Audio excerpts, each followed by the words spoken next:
Have you ever tried to explain what you're carrying to the person who should understand you the most, and they just looked at you like you were speaking another language? You poured it out.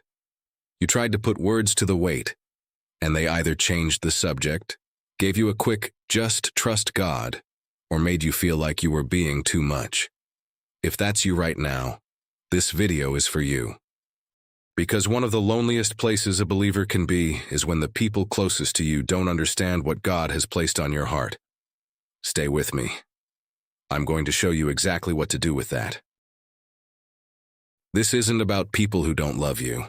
This is about people who love you but still don't get it. And that kind of misunderstanding cuts deeper than a stranger's opinion ever could. You're not asking them to fix it. You're just hoping someone would see the weight and say, "I see you." When that doesn't happen, it can make you start questioning yourself. Am I being dramatic? Am I imagining this? Maybe I should just stay quiet. You're not imagining it, and you're not alone in this. Let's talk about what to actually do. You're not the first one this has happened to. This is not a new problem. In fact, Scripture is full of people who were misunderstood by the ones closest to them, the people who should have been their safest place. Jesus' own family thought he was out of his mind. Mark 3:21. The people who raised him, the ones who knew him best, looked at the calling of God on his life and said, "He's crazy." Joseph had a God-given dream, a dream that would one day save nations. The first people he told were his own brothers. Instead of celebrating with him, they resented him. They threw him in a pit. The people who should have protected what God put in him became the ones who tried to bury it. David was overlooked by his own father and brothers. When the prophet came looking for the next king, his family didn't even think to call him in from the field. He was the youngest, the forgotten one. Yet God had already chosen him. Being misunderstood by family does not mean you missed God. It does not mean the dream is fake. It does not mean the burden you feel is imaginary. Sometimes the very people who love you the most simply cannot see what God is doing in you yet. Their love is real, but their understanding is limited. Joseph's dream still came to pass, not because his brothers finally understood it, but because God was in it. The pit didn't cancel the promise. The rejection didn't cancel the assignment. So if the people closest to you don't get it right now, that doesn't automatically mean you're wrong. It might just mean the assignment God has given you is bigger than their current understanding. And that's okay. You're not the first one to walk this road. You're not crazy. You're not alone. Here's what you need to do next. Some burdens are not meant to be fully understood by everyone, even the people you love most. God will sometimes give you something that He did not give them. And when you keep expecting them to feel the same weight, to carry the same urgency, to see it the same way you see it, it only leads to disappointment. Then disappointment turns into quiet resentment. And that resentment can slowly poison the relationship. Love them without requiring them to carry your assignment. I want you to hear this clearly. Their inability to understand does not mean they don't love you. It just means God gave this particular weight to you. Think of a wife who feels a deep spiritual burden. She keeps trying to explain it to her husband. She uses different words, different examples, different times of day. He loves her. He really does. But every time she brings it up, he gives practical answers. Just rest more. Maybe you're overthinking.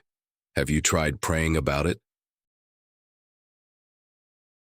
She starts feeling unseen, invisible, like the most important thing happening in her heart doesn't even register with the person closest to her. The turning point comes when she finally realizes something freeing. God didn't give him the same burden. He's not her enemy. He's just not the one assigned to carry this particular weight with her. Once she stopped demanding that he understand it the way she does, something shifted. She could still love him fully while taking the weight to the only one who actually does understand it. You can love people deeply without making them responsible for what only God can carry with you. Stop expecting them to feel what you feel. Release them from that pressure. And watch how the relationship starts to breathe again. Now, You can take the weight to the only one who already knows. God is not confused by what you're carrying. He saw it before you even had words for it, before the tears, before the frustration, before you tried to explain it to anyone. Psalm 139. Prayer is not just asking for relief. It's not just a spiritual performance. It is unloading the weight onto the only shoulders strong enough to hold it. You don't have to explain it perfectly. You don't have to have the right language. You don't even have to understand it fully yourself. He already knows. Remember Hannah. She was misunderstood even in the house of God. Eli, the priest, thought she was drunk. Her own husband didn't fully grasp the depth of her pain. She was carrying a longing that no one around her could see.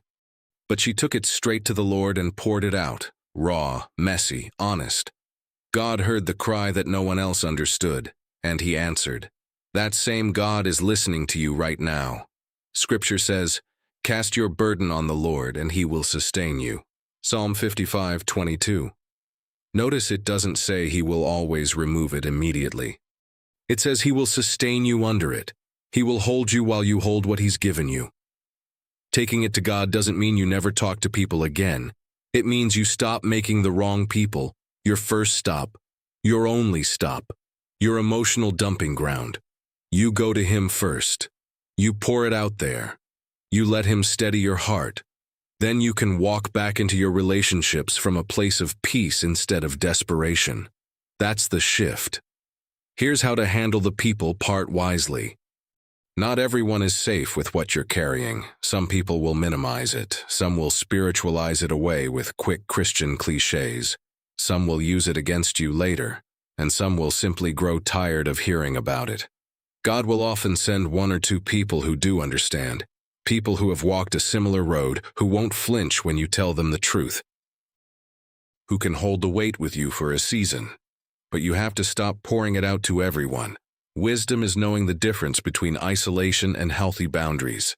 Isolation says, no one can know. Healthy boundaries say, only the right people can know. I think of a young man who feels a strong call into ministry. His parents want him to take the safe job. Every time he brings it up, it turns into an argument, a lecture, or a heavy silence. He finally stops trying to convince them. He stops making them the first people he talks to about it. Instead, he starts talking to one older believer who had walked a very similar path years ago. That one conversation gave him more peace, more clarity, and more strength than 10 conversations with people who couldn't see what God was doing. You're allowed to be selective with this. Protecting what God put in you is not pride. It's not secrecy. It's stewardship. You don't owe every person full access to the sacred things God has placed in your heart. Choose carefully, speak wisely, and guard what God has entrusted to you. Now, let's bring this home. Listen to me. The fact that the people closest to you don't understand what you're carrying does not mean God has left you. It does not mean you're crazy. It does not mean you made it all up. And it does not mean you have to carry it alone. God sees it. He saw the weight before you even tried to name it. He saw the tears you cried in secret. He saw the nights you wondered if something was wrong with you because no one else seemed to get it. God understands it, fully, completely, without you needing to explain it one more time. And God is able to sustain you even when no one else can explain it. Even when the people who love you the most still can't see what He has placed on your heart. You are not forgotten. You are not invisible to heaven. The one who called you is the same one who is holding you right now. If this spoke to you, I want you to do 2 things right now. First, type this in the comments. God understands what I'm carrying. Type it, not because it's a magic phrase, but because saying it out loud, or writing it, is a declaration that you are no longer alone in this. Second, if you know someone who feels unseen in their own house, someone who has been quietly carrying something heavy and wondering if they're the only one, send them this video. And if you want more of this kind of honest, scripture-rooted encouragement, hit subscribe so the next word finds you when you need it. You're going to make it. Not because everyone around you finally gets it, but because the one who called you